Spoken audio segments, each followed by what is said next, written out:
La gente que tenía pensado venir para acá van a tener un poquito más de restricciones. Tener pensado eso. No está prohibida la entrada, pero van a tener más procesos y más guita que desenvolver.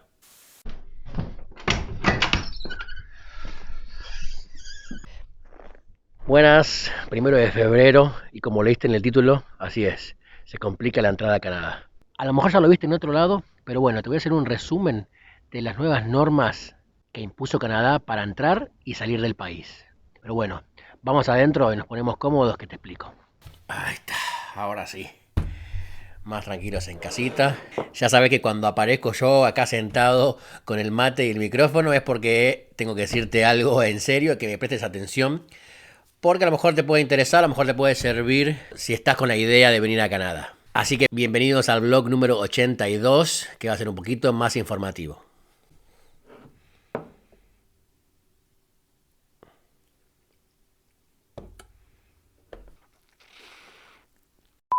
Para que sepas, en este blog tenía pensado mostrarte qué habíamos hecho el fin de semana, pero lo voy a pasar para mañana martes. Si tenés tiempo siguiendo mi canal, sabés que yo te muestro más que nada la vida cotidiana, diferentes laburos, unos testimonios de argentinos o de latinos que viven acá, cómo vinieron. No me meto mucho en papeles y en requisitos porque eso también puede cambiar cada día y el video que ves hoy mañana puede cambiar, así que mucho en esos temas yo no me meto. El tema actual del virus yo lo comenté como 2 o 3 veces cuando pase algo importante, cuando haya una actualización, y es por eso que estoy sentado hoy acá, porque a lo mejor te puede interesar y puede afectar a lo mejor si estás planeando venir, que es lo que anunció el primer ministro el viernes pasado. Esta actualización y el anuncio que dieron con respecto a las nuevas normas va a empezar a regir desde el 1 de febrero, a partir desde hoy lunes que sale el video, y está pensada hasta el 30 de abril, o sea, 1 de mayo. A algunas personas le puede afectar esto y a otras le puede beneficiar. Yo, muy personalmente, creo que lo que están intentando es resurgir un poquito y reforzar la economía local. Los que tienen negocios, restaurantes, gimnasios. Las primeras medidas que tomaron fueron de que Air Canada, WestJet, Sunwing y Air Transat van a cancelar los vuelos que sean a lugares caribeños o de vacaciones. Ejemplo, Riviera Maya, Cuba, todos los lugares donde la gente de acá, en esta época que es el invierno y tiene la posibilidad, se va de vacaciones para ahí. Otra de las medidas que anunciaron fueron que todos los vuelos internacionales van a llegar solamente a 4 aeropuertos de acá de Canadá: Vancouver, Calgary, Toronto y Montreal. Solamente esos aeropuertos son los que van a recibir pasajeros del exterior.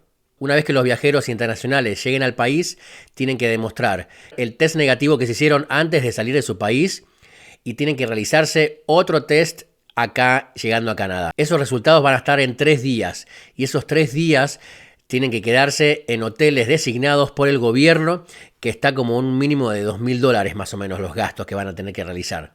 Ok, una vez que pasó el lapso de los 3 días, si resultaste negativo, te podés ir a donde vas a parar, si ya sea en tu casa o en la casa de un amigo o en la casa familiar donde ibas a parar, y hacer las 2 semanas de cuarentena que te corresponde una vez entrado al país. Y si el test te salió positivo, te van a trasladar a las zonas de cuarentena designadas por el gobierno. Entre las buenas noticias que hay para la gente local, los restaurantes, gimnasios y bares van a abrir. Por eso mi opinión de lo que creo que quieren hacer ahora es reforzar la economía local. Entonces, atento a toda la gente de Riviera Maya y lugares de vacaciones. La gente que tenía pensado venir para acá van a tener un poquito más de restricciones. Tener pensado eso. No está prohibida la entrada, pero van a tener más procesos y más guita que desenvolver. Acordate que cualquier consulta que tengas, acá te voy a dejar el link de la página de Canadá, como siempre lo hago, canadá.ca. También está el video que hice con Arturo de CB Canada Immigration, que ahí podés consultarle sobre requisitos y papeles y planes que hay. Así que bueno, de parte mía te agradezco por tomarte el tiempo en ver este video. Espero que te haya servido la información. A la gente local les deseo lo mejor. Voy a ir a visitar sus restaurantes, voy a ir a visitar sus bares. Y no es 100% seguro, pero me invitaron de Canal 26 el jueves 4 de febrero, este jueves, a la 1:30 de la mañana de Argentina. Y puede ser que yo esté en el programa hablando un poquito de la actualización de este tema que estoy hablando ahora. Y también cómo es la vida acá y cómo vivo acá en Canadá. Acordate que tengo muchos videos, estilo blogs. Podés encontrar información también y ver cómo se vive acá el día a día acá en Canadá. Así que muchas gracias por verme. Mi nombre es Chelo, soy de Rosario, Argentina. Estoy acá en Edmonton, Canadá. Avanti antes y avanti siempre. Nos vemos.